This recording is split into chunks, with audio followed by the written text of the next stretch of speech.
Assalamualaikum warahmatullahi wabarakatuh. Baik, bersama Waalaikumsalam. saya Andika, your amazing mentor di channel kesayangan Anda, Amazing Mentor. Jangan lupa subscribe, like, comment, and share. Oke? Dan hari ini saya terutama ya saya datang berguru nih kepada Doktor Haji Ya, Muhammad Haji. Sofwan Jauhari, LCMAG. Sapa dulu, Ustaz. Assalamualaikum warahmatullahi wabarakatuh. Jadi gini, kita akan membahas tentang apakah MLM itu halal atau haram. Nah, ini penting kita bahas karena saya melihat banyak orang Indonesia sekitar 16 jutaan Ustaz, ya. Mungkin 16 sampai 20 juta bahkan itu 16 sampai 20 juta bahkan itu mereka tergabung di bisnis network marketing, dan mungkin sebagian besar muslim karena Indonesia muslim, dan penting harus tahu MLM itu halal atau haram, jangan sampai duit haram ternyata kan gitu. Nah, ladies and gentlemen guys, kita sekarang kedatangan seorang Pak Dr. Sofwan Jauhari. Saya mendatangi beliau sih. Disertasi beliau ini tentang fatwa ulama Indonesia dan Timur Tengah mengenai multilevel marketing. Jadi ini disertasi doktor S3. Ya. S3 di UIN Jakarta. Di UIN Jakarta. Kenapa Pak Ustaz, saya panggil Ustaz aja ya. Kenapa Ustaz antum ngambil judul ini gitu? Oh, gitu ya. Baik. Bismillahirrahmanirrahim. Jadi saya tertarik untuk menulis tentang multi level marketing karena saya melihat ini ada sesuatu yang kosong. Jadi perlu diketahui Belum ada yang ngebahas gitu. belum banyak yang membahas. Karena gini, kalau yang membahas tentang perbankan syariah udah banyak. Ya. Yang membahas tentang asuransi syariah sudah banyak. Tentang pasar modal syariah sudah ada. Yes. Tapi kalau tentang multi level marketing syariah ini hampir tidak ada. Padahal banyak. Padahal ya perusahaannya di Indonesia ada sekitar 84 ya, yang resmi ya. Resmi ya. Yang nggak resmi kabarnya sekitar 400. Di Malaysia saya dengar malah 1000-an lebih. 1000 lebih ya. Oke. Nah, kalau bicara tentang hukum multi level marketing atau MLM, jadi ada kaidah yang perlu diketahui semua bahwa al-aslu fil muamalat al-ibahah hatta yadulla dalilun ala tahrimiha. Pada dasarnya transaksi muamalat itu adalah halal sampai ada dalil yang mengharamkan. Oke. Jadi jangan disamakan antara konsep fikih muamalat dengan konsep fikih ibadah. Oke, muamalat itu hubungan sama manusia, dagang gitu. Seputar bisnis, ekonomi, dan keuangan. Kalau fikih ibadah itu menyangkut rukun Islam kecuali syahadat. Oke. Kalau syahadat nanti pembahasan di bab akidah. Ya. Jadi contohnya gini, kalau masalah ibadah, kaidahnya kan sebaliknya, al-aslu fil ibadat al-hadur. Prinsipnya ibadah itu kita nggak boleh, kecuali ada contoh. Kalau saya misalnya mau merutinkan sholat setiap jam 5 sore misalnya, setelah sholat asar, nggak boleh. Kenapa? Karena nggak ada dalil yang menyuruh. Terus gimana? Ya udah jangan jalanin. Kecuali kalau sholat jenazah itu rutin itu ya. Bukan rutin, itu namanya sholat jenazah. Atau misalnya saya mau puasa setiap hari Rabu misalnya. Kenapa hari Rabu? Itu hari baik saya misalnya. Itu nggak boleh, nggak ada perintah. Terus gimana? Ya tinggalin. Nah, tapi kalau muamalat berbeda ya. Muamalat itu prinsipnya boleh, kecuali ada yang mengharamkannya. Mubah kecuali ada yang mengharamkan. Betul. Jadi kalau ditanyakan bagaimana hukum multi level marketing, pada dasarnya multi level marketing itu muamalat ya mubah. Tapi kita nggak bisa mengeneralisir karena muamalat multi level marketing ini kan tadi saya katakan banyak nih. Ya, banyak jenisnya. Banyak, betul modelnya. Jadi kita nggak bisa generalisir semuanya haram ataupun semuanya halal. Gitu. Jadi ada yang halal, ada yang haram, seperti halnya perbankan. Ada yang syariah, ada yang konvensional. Asuransi juga ada yang syariah, ada yang konvensional. Pasar modal seperti reksadana, saham, ada yang syariah, ada yang konvensional. Multi level marketing juga seperti itu. Jadi nggak boleh mengeneralisir semua multi level marketing haram atau semua multi level marketing halal, nggak bisa. Walaupun mungkin ada beberapa MLM yang belum dapat sertifikasi dari DSN misalnya gitu. Apakah hal-halnya tuh harus dapat itu dulu gitu? Nah, begini. sertifikasi halal dan sertifikasi syariah itu kan aturan negara untuk melindungi konsumen, untuk melindungi rakyatnya. Ketenangan gitu ya. Contoh nih, kalau kita beli bakwan buatan tetangga, halal apa haram? Halal. Halal. Udah ada label halalnya belum? Belum. Belum. Nah, jadi yang tidak ada nikah siri nggak ke KUA gitu. Kalau nikah jangan ngomongin, saya nggak berani deh. Ada istri saya nonton sekarang. Jadi kalau yang tidak ada label halalnya bukan pasti haram. Oke. Tapi kalau ada label halalnya itu konsumen lebih terjamin. Siap.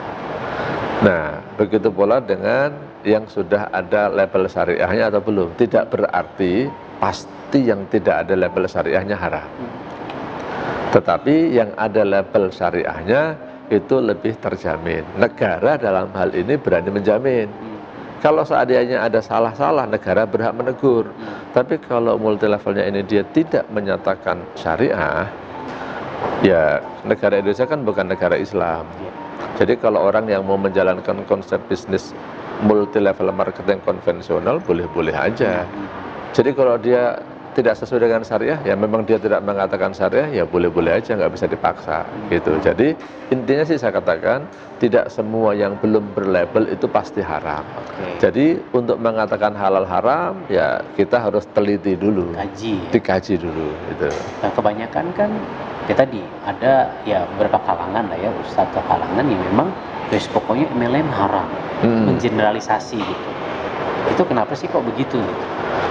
Mudah-mudahan sih ya, mudah-mudahan ini ketidaksengajaan ustadz itu, atau mudah-mudahan karena apa, saya mau ngomong bukan niat menjelekkan ustadz itu ya. Kan banyak, nggak satu ustadz, maksudnya ya pokoknya karena kalau yang saya tangkap sih baca ya di Saudi begini gitu. Nah, gitu. Gini, ustadz itu kan sebenarnya juga ada keahliannya, ada bidangnya.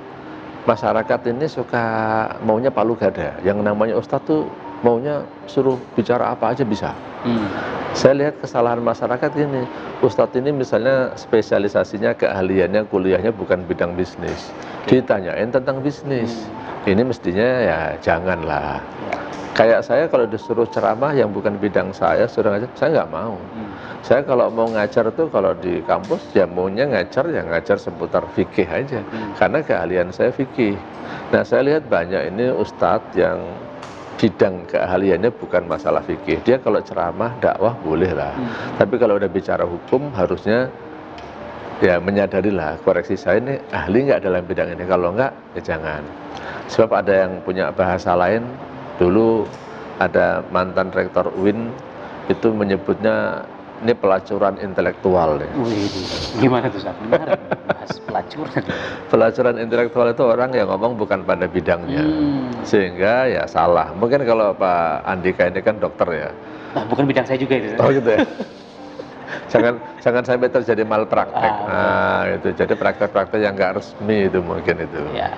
Itulah kira-kira. Jadi serahkanlah sebuah urusan ke ahlinya. Betul. Karena kalau enggak ya tinggal tunggu aja kesalahan-kesalahan. Betul. Kalau bahasa hadisnya kan idza wusidal amru ila ghairi ahlihi fantadiris sa'a. Kalau sesuatu diserahkan bukan pada bidangnya, ya tunggu kehancuran kiamat. Nah, saya juga melalui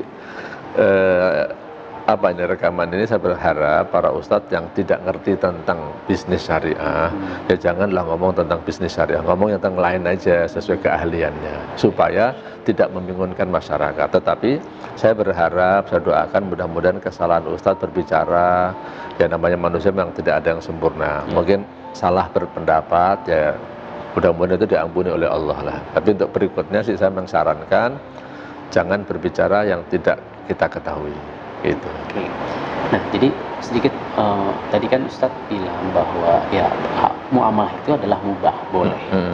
Ketika ternyata ada yang memfatwakan halal atau haram, istilah katanya kita harus cari kenapa ini jadi haram, kenapa jadi halal, sehingga kontekstualnya di Indonesia seperti apa. Nah, kenapa akhirnya ada MLM yang halal atau yang haram, itu poin-poin itu seperti apa? Nah, ini tadi bicara tentang disertasi saya, ini kan judulnya tentang fatwa ya. Masyarakat harus tahu bahwa fatwa itu adalah jawaban atas suatu pertanyaan. Jawaban atas sebuah pertanyaan. Yang mana pertanyaan itu didasarkan pada kasus yang terjadi. Ya. Sehingga fatwa yang di Saudi itu kan berdasarkan kasus yang terjadi di Saudi. Oke. Fatwa yang di Indonesia itu ya terjadi kasus di Indonesia. Betul. Fatwa itu bukan sama dengan syariat Islam itu sendiri. Oke. Kalau syariat itu kan ajaran-ajaran dari Islam, di Quran dan hadis. Tapi kalau fatwa itu jawaban atas pertanyaan. Jawaban atas pertanyaan. Nah, jadi jawaban pertanyaan-pertanyaan di Saudi tentang multi level marketing itu didasarkan pada kasus multi level yang ada di Saudi. Kalau yang di Indonesia, ya di Indonesia. Nah, persepsi orang tentang multi level marketing di Saudi dengan di Indonesia juga tidak sama ternyata. Nah, contoh kasusnya memang ulama-ulama Timur Tengah banyak yang mengharamkan. Tapi jelas di dalam fatwa itu disebutkan kasusnya. PT-nya misalnya disebutkan ada bisnis, ada hibatul jaziroh misalnya. Nah, perusahaan-perusahaan ini kalau di Indonesia, menurut aturan Indonesia, ini tidak dikategorikan sebagai multi level marketing loh. Money game. Nah, tapi ulama di sana memang menganggap money game, skema piramida, dan multi level marketing itu masih dianggap sesuatu hal yang sama. Karena belum ada aturan yang membedakan. Oke. Sehingga fatwa yang di sana benar nggak salah untuk kasus multi level marketing yang di sana. Nah, di Indonesia kita sudah ada fatwa yang diterbitkan oleh Dewan Syariah Nasional, fatwa nomor 75, yang disebut PLBS, penjualan langsung berjenjang syariah. PLBS, penjualan langsung berjenjang syariah. Ya. Dan istilahnya kan lembaga tertinggi yang kita kan taat ulil amri, soal fatwa kan DSN MUI artinya kan. Betul. Lembaga fatwa yang diakui oleh negara itu kan dari MUI. Ya. Nah, MUI itu punya dua lembaga fatwa, satu komisi fatwa, satu Dewan Syariah Nasional. Untuk fatwa-fatwa yang terkait masalah bisnis dan keuangan, sejak dibentuknya DSN atau Dewan Syariah Nasional, maka semuanya diterbitkan oleh DSN. Nah, komisi fatwa nanti berfatwa tentang masalah-masalah lain, masalah akidah, nah itu di komisi fatwa. Memang komisi fatwa pernah memutuskan tentang bunga bank, itu sebelum dibentuknya DSN kan. Nah, tapi sekarang ini semua fatwa terkait bisnis dan keuangan itu DSN. Dan ini sesuatu yang menarik ini ya, bahwa fatwa DSN itu kebanyakan menjadi hukum positif. Artinya hukum yang diberlakukan di negara. Oke. Kenapa? Karena setelah difatwakan oleh DSN, nanti diadopsi oleh pemerintah dalam hal ini OJK atau Bursa Efek atau Bank Indonesia, dijadikanlah satu peraturan. Jadi mestinya kalau orang di Indonesia ini, walaupun banyak fatwa sana sini, ya karena kita hidup di Indonesia, mestinya ta'atulil amri merujuk fatwanya kepada fatwa DSN. Yang mana DSN telah menjelaskan multi level marketing yang syariah itu ada, tapi harus mengikuti syarat dan ketentuan yang ada di dalam fatwa tersebut supaya halal. Karena nggak bisa disamakan kita di kan habis sholat asar nggak ada sholat sunnah yang rutin gitu ya. Ya sudah ya jangan lakukan kalau itu gitu. Betul. Tapi kalau di Saudi atau di beberapa negara yang pelajari di Yaman, di Qatar gitu kan, dan di destinasi antum, ya kenapa mereka haram? Karena konsepnya adalah mubah awalnya, kita pelajari jangan sampai pada bisnis yang sama, jangan sampai jatuh ke haram gitu. Ya, jangan mengikuti pola multi level marketing yang di sana itu kan. Ikuti pola multi level marketing yang ditentukan syarat dan ketentuannya oleh DSN. Ini kalau kita mau di Indonesia supaya halal. Sebelum kita bahas ke poin-poin tersebut, Ustaz, kan dulu zaman Rasulullah nggak ada MLM, bid'ah ini gimana Ustaz? Bagus. Ini saya mau keluarin sesuatu ini. Dari tadi belum keluar. Ini namanya apa ini? Fulus. Duit. Yang kata orang bil fulus mulus, mafi fulus mampus gitu. Kalau ada fulus urusannya bisa mulus, nggak ada fulus mampus. Maaf itu canda aja ya. Jadi ini uang rupiah. Ya. Zaman Rasulullah udah ada belum? Belum ada. Belum ada. Kalau gitu kita transaksi pakai rupiah gimana? Bid'ah dong. Bukan bid'ah lebih ibadah ya katanya. Nggak ada tuntunannya. Gitu. Makanya kita harus bedakan urusan fikih muamalat dengan fikih ibadah. Kalau fikih muamalat ya, jangan bilang sedikit-dikit nggak ada di zaman Nabi, jangan ada, salah itu. Kita harus berbisnis yang inovatif dan kreatif, menciptakan bisnis-bisnis yang baru sesuai dengan tuntutan zaman. Yang penting jangan melanggar batas-batas yang ditentukan oleh syariat Islam. Dalam hal ini apa? Jangan ada unsur maisir, gharar, riba. Asalkan kita bisa membentuk bisnis-bisnis baru yang terbebas dari unsur maisir, gharar, riba. Orang menyebutnya maghrib. Maghrib. Coba sedikit jelaskan biar viewers kita tahu maisir itu apa. Maghrib artinya satu maisir. Maisir itu judi. Judi ya. Ini kalau dibahas judi panjang nih. Tapi ciri-cirinya judi itu gini biasanya. Transaksinya belum jelas, hasilnya belum jelas. Kalau saya bayar, ini dapat apa nih? Tergantung nasib. Untung-untungan. Untung-untungan. Yang kedua, kalau ada yang untung maka ada yang rugi. Kalau ada yang untung ada yang rugi. Dari orang bertransaksi itu. Itu jadinya judi. Yang kedua, gharar. Gharar tuh nggak jelas atau nipu. Ya kalau nipu udah jelas nggak boleh lah. Kalau gharar tuh makna keduanya kan tadi saya katakan tidak jelas. Misalnya nih, antum bilang ini, lagi naik mobil berdua, antum bilang ke saya, ada uang recehan nggak? Saya bilang ada. Kemudian saya keluarkanlah uang recehan, saya kasih 2.000 misalnya. Nah, 2.000 ini ketika saya kasih ke antum nih, antum bilang, ini uang apa ini? Sedekah apa utang? Akadnya nggak jelas nih. Akadnya nggak jelas. Jangan-jangan niat saya ngutangin, antum pahamnya sedekah nih. Besok saya tagih. Ini gharar. Ini gharar. Segitunya ternyata. Betul. Ini haram. Kalau saya kasih contoh lagi, ojek tuh. Ojek. Kadang-kadang nih saya lihat orang naik ojek yang pangkalan ya. Pak ojek Pak, anterin saya ke sono. Naik aja dia. Sampai sono dikasih duit misalnya 10.000. Tukang ojeknya nggak mau. Maunya 20.000. Loh, kaget. Enggak, saya biasanya 10.000. Tukang ojek, enggak, saya biasanya 20.000 nih. Akhirnya gimana? Akhirnya mungkin si penumpangnya, yaudah kalau nggak mau balikin lagi ke sana.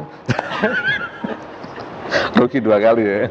Nah ini kesalahannya adalah gharar, itu akadnya nggak jelas. Di awal nggak ada akad. Betul. Pak anterin saya ke sana, bayar berapa, harusnya ada itu. Yang satu lagi adalah riba. Nah riba ini masalah yang paling rumit ini, artinya perlu penjelasan yang panjang. Banyak masyarakat salah memahami riba itu artinya tambahan. Setiap tambahan riba. Saya katakan riba itu adalah tambahan yang tidak dibenarkan oleh syariat. Tambahan yang tidak dibenarkan oleh syariat.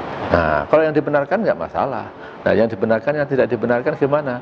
Nah, itu kayaknya perlu kuliah itu. Memahami riba.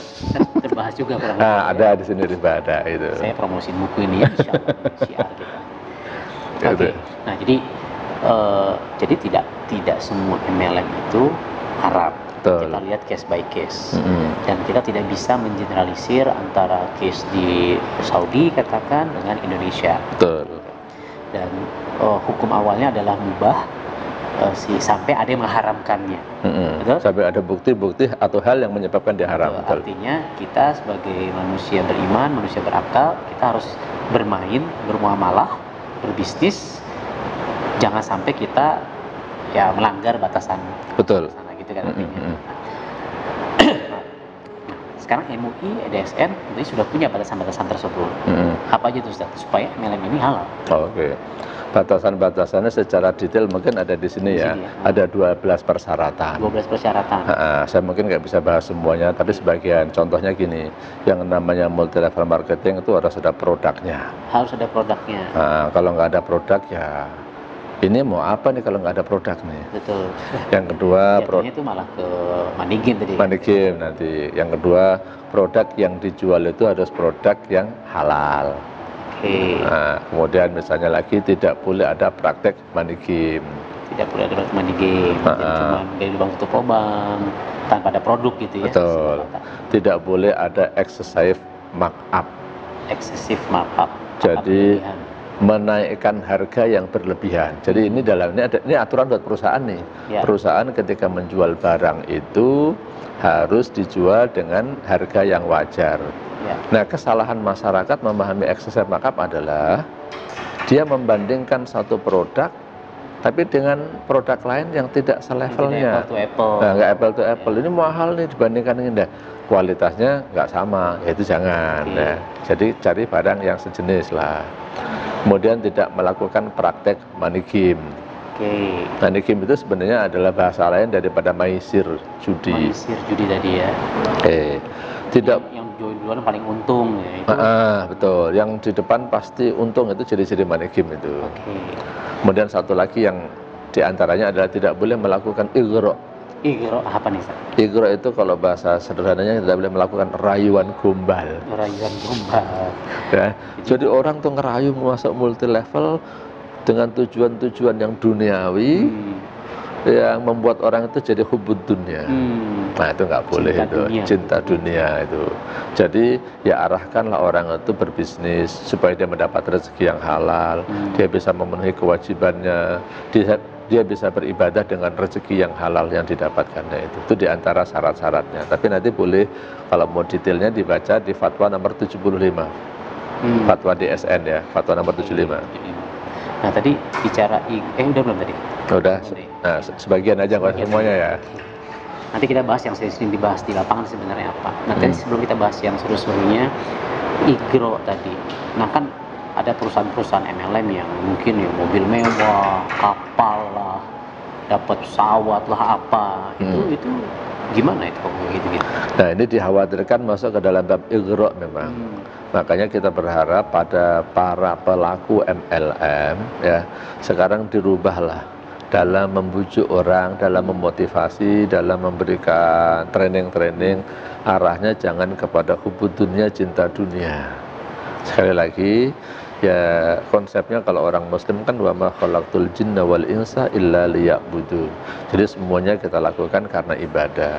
Ibadah ini kan butuh modal, butuh duit. Sholat juga butuh duit loh. Karena apalagi kalau laki-laki sholatnya kan aslinya di masjid. Betul. Nah gimana orang-orang ini pada mau sholat di masjid? Perlu diciptakan masjidnya yang nyaman. Kalau perlu masjidnya pakai AC, bersih, imamnya juga bagus, sound systemnya enak. Nah kalau perlu di masjid kasih snack deh. Makan siang gratis. Coba kalau misalnya setiap orang sholat zuhur dikasih makan siang gratis, banyak nggak itu? Banyak. Nah, cuman masalahnya apa? Dana. Nah, yang nyiapin makan ada nggak itu? Kita sebagai saudagar yang mendonasikan itu. Nah, ya mungkin tidak harus bentuk makan lah, minimal masjid itu nyaman. Misalnya nih, di masjid itu ada minuman lah. Di masjid itu ada dispenser, ada kopi, teh. Orang kalau memang haus ya biar minum masjid gratis. Itu saya kira udah bagus tuh.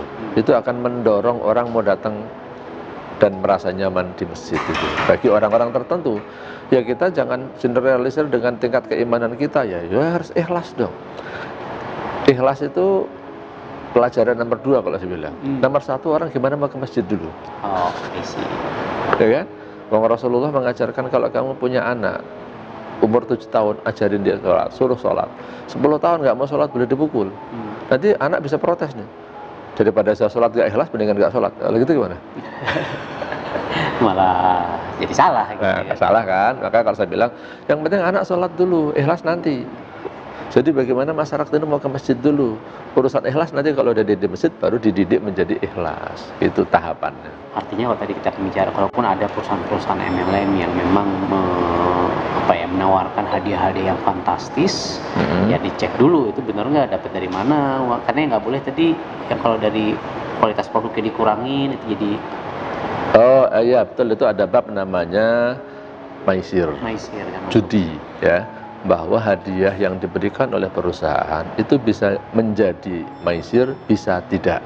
Nah itu nanti kita akan mengecek ya. Kita maksud saya di sini adalah otoritas. Dalam hal ini kalau saya mewakili DSN ya, Dewan Syariah Nasional. Jadi anggota DSN MUI juga.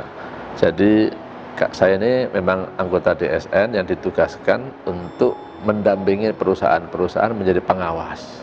Kalau ada hal yang tidak sesuai dengan syariah, maka kewajiban saya harus menegur, memberikan nasihat, memberikan masukan. Jadi kalau ada yang melanggar, dia dikasih tahu, bukan langsung dipecat, dicabut, enggak. Dikasih tahu, Pak, ini harus begini-begini. Kalau dia mau, alhamdulillah, tawasau bil haq dan tawasau bis sabr. Tapi kalau dia enggak mau, Nah, nanti izinnya bisa dicabut. Karena saya bisa melapor kepada otoritas atau pemerintah, ini nggak mau taat nih gitu. Jadi kita harus ngecek dulu nih masalah hadiah-hadiah tadi. Jadi kita nggak bisa generalisir juga apakah ini judi atau tidak judi. Uangnya dari mana nih? Kalau uangnya itu adalah dari uang perusahaan, dari dana promosi misalnya, dana iklan, contohnya seperti itu, bisa jadi halal. Tapi kalau dia misalnya harganya di up, jadi misalnya harga produknya aslinya 10.000, sekarang karena ada hadiahnya produknya jadi 15.000 nih dijualnya. 5.000 itu yang diputar-putar. 5.000 itu sebenarnya ada perjudiannya. 10.000 adalah harga produknya, itu jadi haram. Nah, makanya kita harus cek nanti hadiahnya dari mana. Gitu. Atau bukan hanya, mungkin harganya tetap, tapi kualitas barangnya dikurangi. Ya betul, itu juga sama, itu nggak boleh. Betul. Di taktiknya bukan menambah harga, tapi mengurangi konten produk atau kualitas produk atau isinya gitu ya. Nah, itu nggak boleh. Oke, nah sekarang yang sering di lapangan itu dibahas nih, Ustaz. 2 akad 1 transaksi haram. Satu akad 2 transaksi. Itu gimana, Zat? Nah, itu kan banyak yang Jadi masyarakat, alhamdulillah saya katakan, dari satu sisi ada kesadaran tinggi untuk taat pada syariat. Tapi sayangnya mereka ini belajarnya nggak dalam. 2 akad dalam 1 akad tuh yang dimaksud apa nih?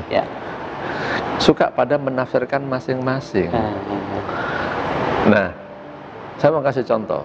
Kalau saya punya anak, saya masukin ke pesantren. Setiap bulan saya disuruh bayar SPP 2 juta. Dapat uang dapat makan, dapat tempat tinggal, dan dapat pendidikan. Ini 2 juta yang saya bayarkan ini akadnya apa ini? Uang infak atau apa? Kalau dianalisis secara fikih, dia itu ada satu namanya jual beli. Karena kan dikasih makan. Jadi itu uang makan tuh. Yang kedua, mungkin ada yang namanya ijarah, karena dia tinggal di pesantren, ada listrik, ada tempat tinggal, ini harus dibayar nih, ini ijarah. Mungkin juga ada infak. Saya kalau untuk pendidikannya saya anggap infak lah, bukan ijarah lah.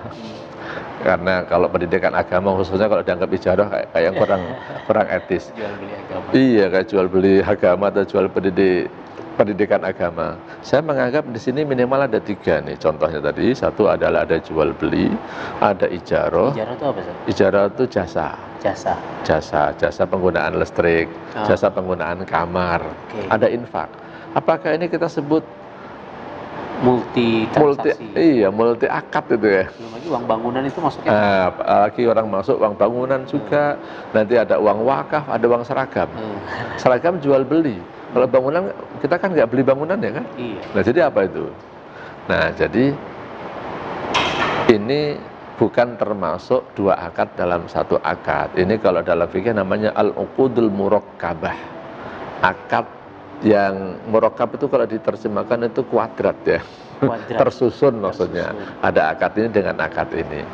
Jadi yang saya tekankan di sini adalah pemahaman orang tentang 2 akad dalam 1 akad. Nah, kalau saya baca di kitab-kitab hadis, salah satu penafsiran 2 akad dalam 1 akad yang kuat itu adalah maknanya bai'ul inah.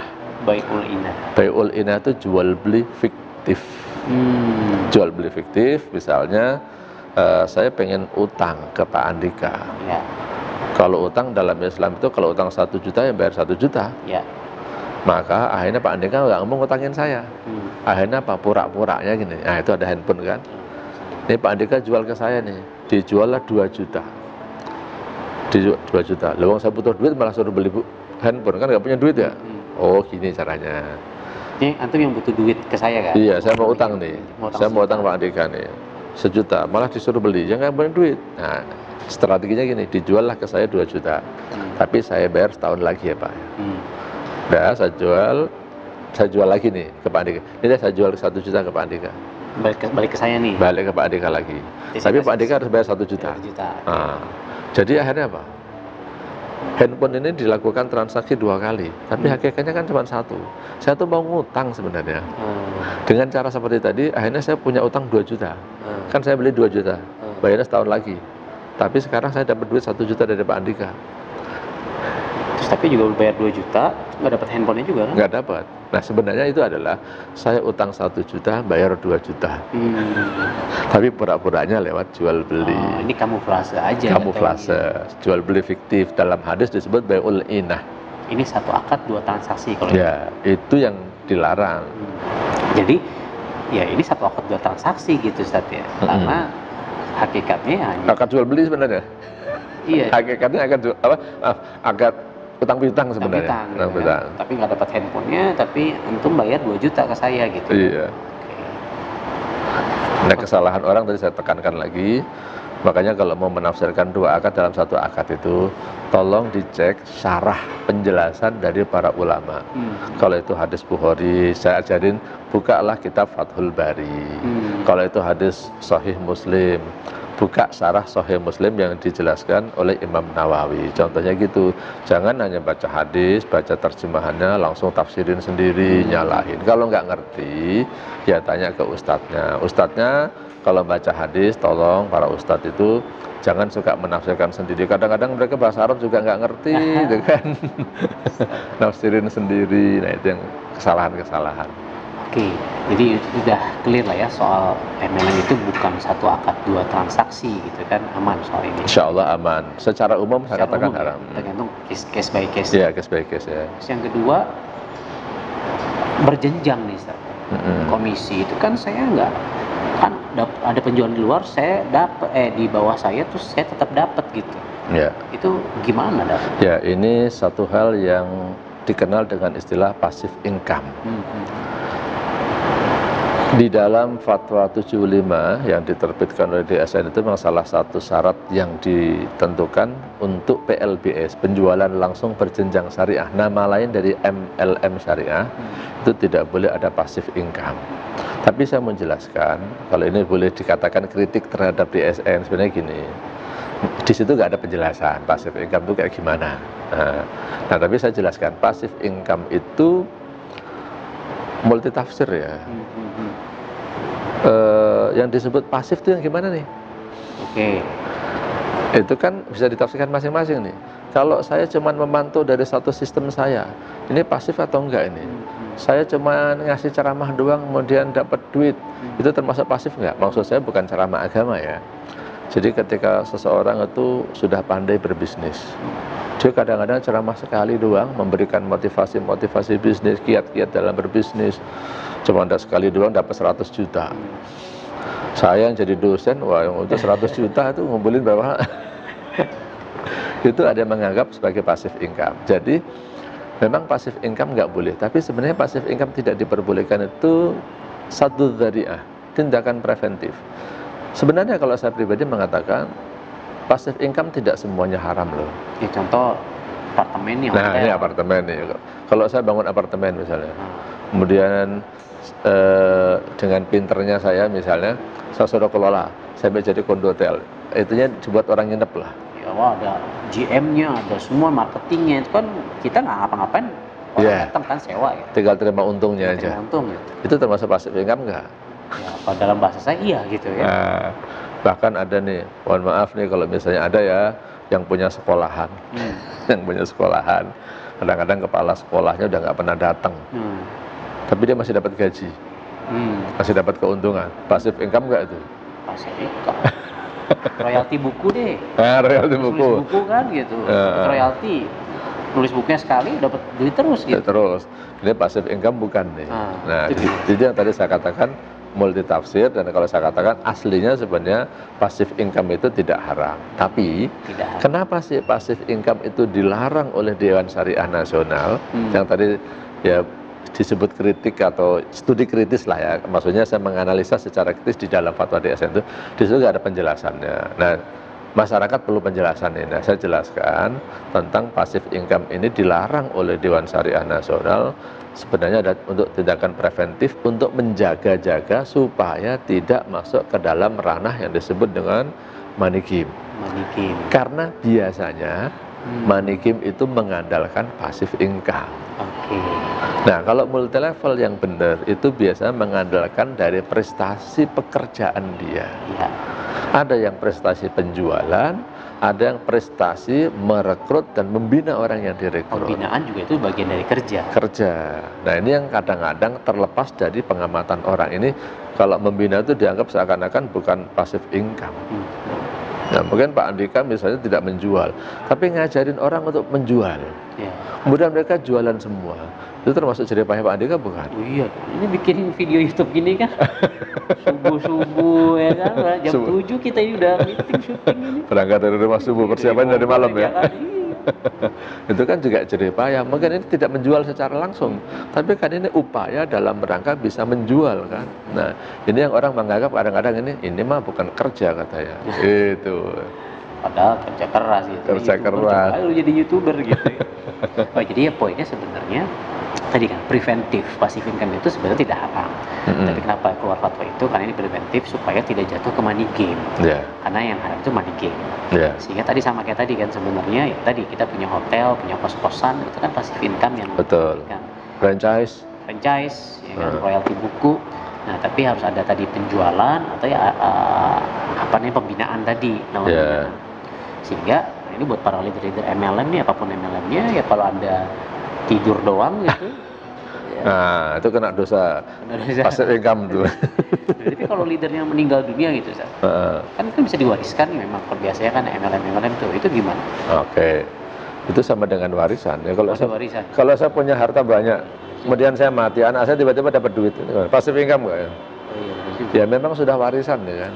Nah, dalam konsep multi level itu kan dia kan membangun suatu bisnis, membangun suatu perusahaan nih. Kalau misalnya saya membangun suatu perusahaan, kemudian saya mati, perusahaan masih berjalan.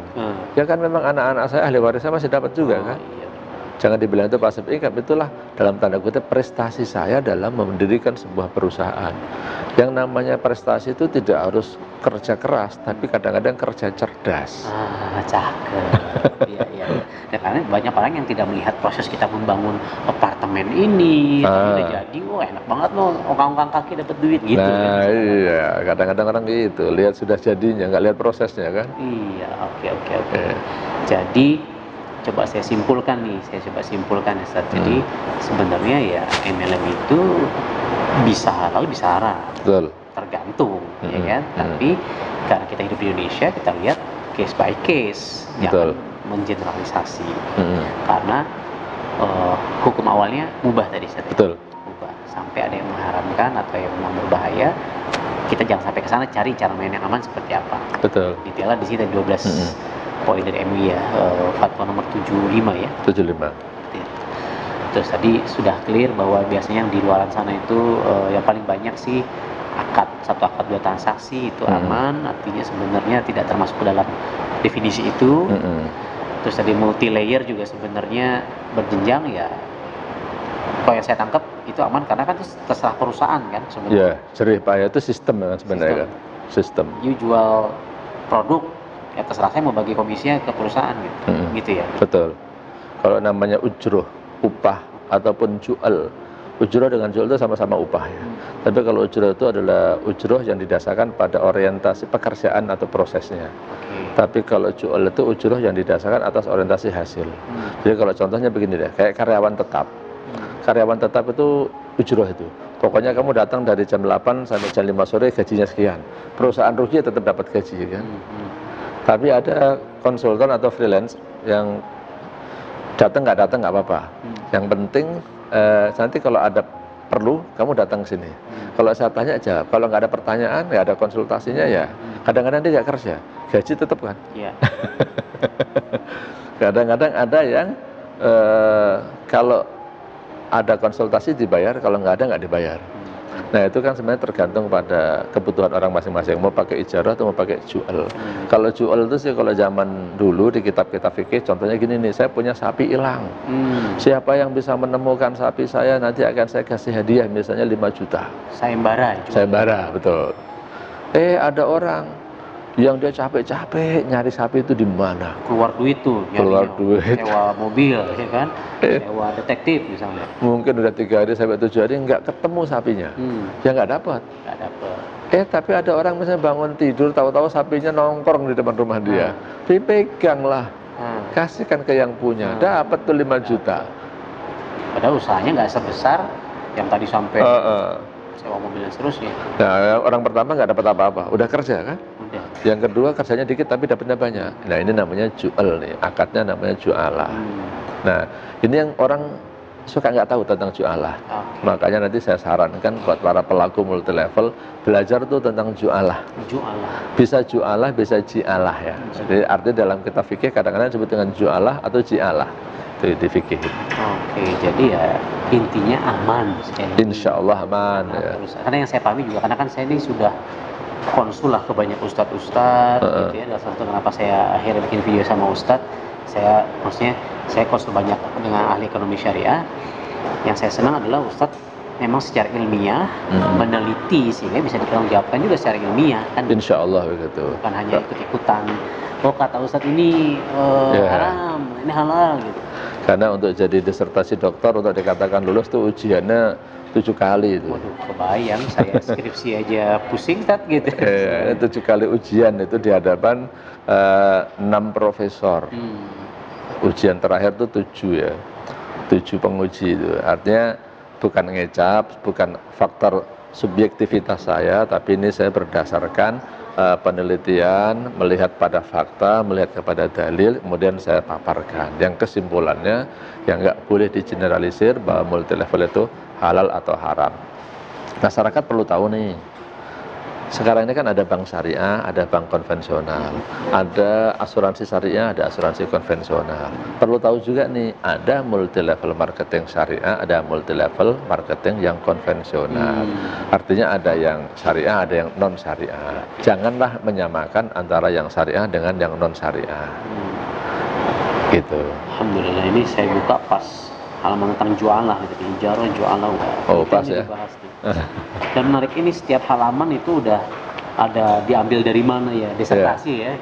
Ada catatan kakinya harus itu. Semua lengkap, jadi highly recommended books. Nanti lihat di deskripsi ya belinya di mana gitu saja. Lumayan ya. Kita siarkan dakwah ini. Oke, nah jadi ya intinya aman sih sebenarnya. Insya Allah aman multi levelnya. Kesimpulan Ustaz mungkin buat teman-teman yang lain.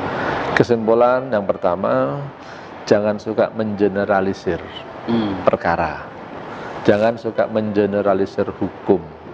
Lihat kasus per kasus. Yang kedua, kalau masalah fatwa, jangan suka mengimpor fatwa mentah-mentah. Karena fatwa itu harus dilihat daripada case-nya. Fatwa yang di Saudi, insya Allah benar di Saudi, tapi belum selamanya itu benar untuk di Indonesia. Emang bukan yang dipelajari di sana ya money game gitu kan, ya, kasusnya yang ada money game. Makanya kalau dalam madhab Syafi'i ada qaul qadim, qaul jadid, pendapat lama dan pendapat baru.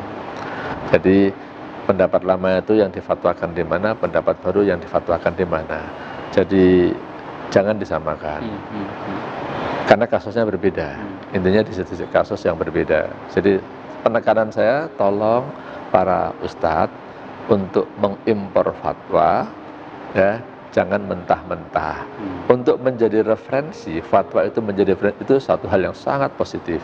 Tapi kasusnya harus dilihat. Kasus yang di sana dengan kasus ini sama atau tidak itu. Itu kira-kira pesan penting buat para ustadz gitu malah. Itu buat para ustadz. Nah, kalau buat para pelaku network marketernya nih Ustadz, apa pesan Ustadz? Pesan saya, para pelaku bisnis supaya belajar. Belajar tentang fatwa DSN. Supaya saya lampirkan ya di belakangnya, coba pelajari 12 itu ya. Betul, 12 persyaratan. Setelah ini nanti ada tulisannya. Fatwa 75. Nah, khusus untuk MLM yang bergerak di dalam bidang umroh atau jasa, nanti ada fatwa tambahan, fatwa nomor 83. Fatwa 83 itu tambahan. Tetapi saat ini DSN melakukan moratorium. Jadi tidak mensertifikasi MLM di bidang jasa umroh. Tidak mensertifikasi MLM di bidang jasa umroh. Nah, jadi kalau ada orang mengklaim hari ini, ya, ini bulan Juli 2019, kalau ada yang mengatakan saya punya sertifikat syariah dalam bidang MLM jasa umroh, maka Dipastikan. 99,9% itu tidak asli. Itu tidak asli. Yang dapat sertifikat syariahnya mungkin umrohnya, bukan multi level marketingnya. Produknya bukan. Ya, karena sudah di moratorium. Karena banyaknya kasus-kasus LM umroh yang awalnya sesuai dengan syariah, tapi dalam perjalanannya dia tidak mengikuti syarat-syarat dan ketentuan itu. Karena banyak kasus, ya adalah di moratorium aja. Susah kira-kira dinasihatin itu. Banyak banget kasusnya soal. Ya. Oke. So, pelajari lagi 12 poin ya. Nanti di sini kan Anda bisa screenshot, nanti saya lampirkan di video ini fatwa nomor 75 ya, dari DSM MUI. Dan paling mungkin buat para tadi yang saya coba simpulkan juga buat para network marketernya, jangan igro tadi ya. Ya, jangan igro. Jangan merayu-rayu, gombal, ya, memberikan janji-janji surga yang sebenarnya tadi dapat ini tapi harganya juga sebenarnya nggak sekian, atau ya, dapat mobil DP-nya doang. DP-nya doang, sisanya suruh nyicil. Cicilannya suruh bayar sendiri. Gitu. Nah itu harus dipastikan ke perusahaannya. Apakah memang dari akadnya sudah jelas? Kalau memang ternyata dari awal dapat DP-nya doang dikasih dari awal sih sebenarnya aman kalau kayak gitu. Iya. Jadi dari awalnya harus sudah tahu betul, ya. Gitu betul. Ya. Jadi cek sekarang buat Anda pelaku atau marketer, cek ke perusahaannya, marketing plan-nya, jika ada janji hadiah mobil kah, pesawat kah, apapun itu gitu, handphone kah, whatever it is, dapat dari mana, hitung-hitungannya seperti apa, supaya kita semua clear. Betul. Tidak ada dusta di antara kita. Yeah. Mantap. Sip, insya Allah mungkin video ini bisa lagi teman-teman yang mencari maisyahnya dari dunia top marketing. Yeah. Ya. Mudah-mudahan barokah. Mudah-mudahan barokah dan bisa menjalankan dengan rasa tenang yang lebih menenangkan, karena banyak teman-teman di luar sana juga konsul ke saya saat itu kan pengen nih, karena kan saya suka di video-video sebelumnya misalnya bagaimana karyawan menjadi orang kaya misalnya. Ya salah satunya selain investasi di situ, salah satunya paling mudah adalah network marketing gitu. Betul, ya. betul. Karena modalnya relatif kecil, ada yang membina, ada yang membantu, ada komunitasnya. Tapi tadi mereka banyak bertanya-tanya. Tapi alhamdulillah hari ini insyaallah clear. Insyaallah. Jazakallah khair. Wa iyyakum. Mudah-mudahan ini jadi amal jariah kita semua. Stay tune terus, saksikan terus video-video saya di channel Amazing Mentor. Viralkan video ini, share supaya banyak teman-teman dapat informasi yang menarik dari ahlinya ahli MLM secara syariah ya, Dr. Haji Muhammad Sofwan Johari LC-MAG. LC-nya dari mana, Ustaz? LC dari Lipia. Lipia, Masya Allah. Saya Andika dan Dr. Sofwan Johari. Sofwan Johari undur diri. Stay tune terus, subscribe, like, comment, and share. Assalamualaikum warahmatullahi wabarakatuh. Waalaikumsalam warahmatullahi wabarakatuh.